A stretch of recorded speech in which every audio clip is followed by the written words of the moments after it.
42 సంవత్సరాల క్రితం చరిత్రాత్మక లార్డ్స్ మైదానంలో చోటు చేసుకున్న మహాద్భుతం యావత్ భారత క్రికెట్ రంగం స్థితిగతుల్నే మార్చివేసింది. 1983 ప్రపంచ కప్ పోటీల్లో అనామక జట్టుగా అడుగుపెట్టిన కపిల్ దేవ్ సారథ్యంలోని టీమిండియా అంతిమ సమరంలో దిగ్గజ ఆటగాళ్లున్న వెస్టిండీస్ జట్టును ఓడించి విశ్వ విజేతగా అవతరించింది. మహిళల క్రికెట్లోనూ ఇలాంటి మరపురాని ఘట్టం కోసం ఎదురుచూసిన భారతీయుల స్వప్నం ఇప్పుడు సాకారమైంది. క్రీడా మైదానంలో మనమ్మాయిలు విజయనాదం చేశారు. 4 దశాబ్దాల నిరీక్షణకు తెరదించుతూ మహిళల వన్డే ప్రపంచ కప్లో ఛాంపియన్లుగా నిలిచారు. ఈ విజయం భారత మహిళా క్రికెట్లో ఒక గొప్ప అధ్యాయానికి నాంది కానున్నది. వన్డే ప్రపంచ కప్లో గతంలో 2 పర్యాయాలు తుదిమెట్టుపై పరాజితులుగా మిగిలి వేదనను అనుభవించిన భారత మహిళల జట్టు 3వ ప్రయత్నంలో ఫలితాన్ని రాబట్టి అందరి కళ్లలోనూ ఆనందాన్ని నింపింది. ఈసారి జగజ్జేతగా నిలవడంలో సారథి హర్మన్ప్రీత్ కౌర్తో పాటు జట్టులోని సభ్యులంతా తమ వంతు కర్తవ్యాన్ని నిర్వర్తించారు.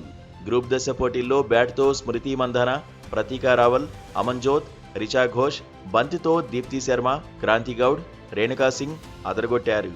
డిఫెండింగ్ ఛాంపియన్ ఆస్ట్రేలియాతో సెమీఫైనల్లో జెమిమా రోడ్రిక్స్ ఛేదన్లో వీరోచిత సెంచరీతో ఆకట్టుకుంటే అసలైన తుదిపోరులో దక్షిణాఫ్రికాపై షఫాలి వర్మ సూపర్ ఇన్నింగ్స్, ఆల్రౌండర్గా దీప్తి శర్మ ప్రతిభ భారత్ను విశ్వ విజేతగా నిలబెట్టాయి.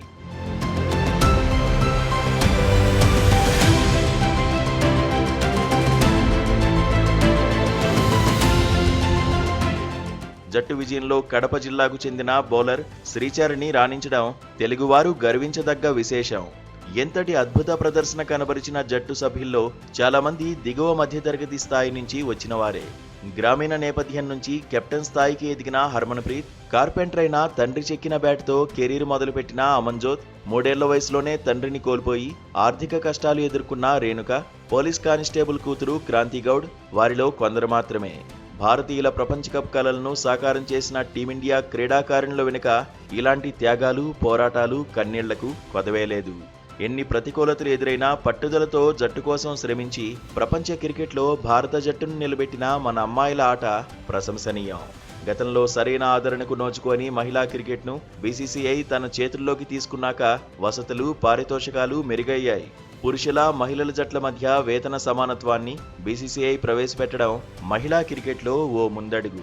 పురుషుల ఇండియన్ ప్రీమియర్ లీగ్ తరహాలో మహిళల ప్రీమియర్ లీగ్ను ప్రవేశపెట్టింది.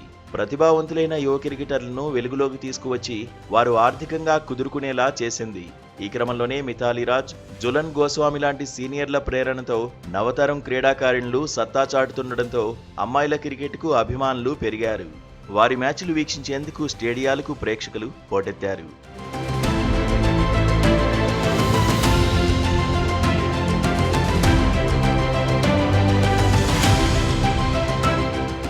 ఈ ఉత్సాహంతో మన క్రికెటర్లు మరింత శ్రమించి ఐసీసీ ఈవెంట్లలో మెరుగైన ప్రదర్శనలతో ఆకట్టుకున్నారు. వరుసగా 2 సార్లు అండర్-19 జట్టు ప్రపంచ కప్ నెగ్గడం, ఇప్పుడు సీనియర్ జట్టు ప్రపంచ ఛాంపియన్షిప్తో క్రికెట్లో ఆధిపత్యాన్ని చాటుకోవడం మహిళల క్రికెట్లో భారత్ ఉజ్వల భవితకు తార్కాణాలు. ప్రోత్సాహం ఉండాలే కానీ అద్భుతమైన విజయాలు అందించగలమని కొన్నాళ్లుగా మన అమ్మాయిలు నిరూపిస్తున్నారు. ఇటీవల జరిగిన ఖోఖో ప్రపంచ కప్లో పురుషులతో పాటు భారత మహిళల జట్టు విజేతగా నిలిచింది. నిరుడు ప్యారిస్ ఒలింపిక్స్లో షూటర్ మను భాకర్ 2 పతకాలతో విశ్వవేదికపై సత్తా చాటింది. లండన్ విశ్వ క్రీడల్లో బాక్సింగ్ దిగ్గజం మేరీ కోమ్ కాంస్యం, టోక్యోలో వెయిట్ లిఫ్టర్ మీరాబాయి చాను రజితం, బాక్సర్ లవ్లీనా బోర్గోహైన్ కాంస్యం, బ్యాడ్మింటన్లో పీవీ సింధు వరుస ఒలింపిక్స్లో రజత, కాంస్య పతకాలు, ప్రపంచ చెస్ యవనికపై కోనేరు హంపి, దివ్యా దేశ్ముఖ్, వైశాలి మెరుపులు. ఇలా ఆట ఏదైనా విశ్వ క్రీడావన్లో తమదైన ప్రతిభా ప్రదర్శనతో అబ్బురపరుస్తుండడం భారత నారీశక్తి ప్రభంజనానికి నిదర్శనం. ఆధునిక మహిళ చరిత్రను పునర్లిఖిస్తుందని గురజాడ అన్నారు. మహిళా క్రికెటర్లు క్రికెట్ క్రీడ భావి చరిత్రను నిర్ణయాత్మకంగా తీర్చిదిద్దుతారని ఆశించడంలో తప్పులేదు.